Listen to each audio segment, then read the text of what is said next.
একদিন আপনি বুঝবেন আসল সুখ আসলে কি। সুখ কখনো আপনার চাকরি, আপনার ডিগ্রি বা কোনো সম্পর্কের মধ্যে ছিল না, অন্যদের মতো হওয়ার চেষ্টাতেও ছিল না, আর আগের প্রজন্মের দেখানো পথে চলার বিষয় তো একেবারেই নয়। একদিন আপনি দেখবেন সুখ সবসময় ছিল আবিষ্কারের মধ্যে, নিজের ভিতরের আশা খুঁজে নেওয়ার মধ্যে, আপনার হৃদয়ের কথা শোনার মধ্যে, আর হৃদয় যেখানে যেতে চায় তাকে অনুসরণ করার মধ্যে। সুখ সবসময় ছিল নিজের প্রতি আরও সদয় হওয়ার মধ্যে, আপনি যেমন মানুষ হয়ে উঠছেন সেটাকে সানন্দে গ্রহণ করার মধ্যে।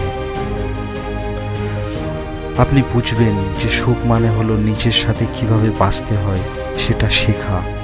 এটা কখনো অন্য কারো হাতে ছিল না। সুখ সবসময় আপনার ভেতরের ব্যাপার। কোনো বাহ্যিক কারণ এটাকে সংজ্ঞায়িত করতে পারে না। এটা সবসময় আপনাকে নিয়েই ছিল।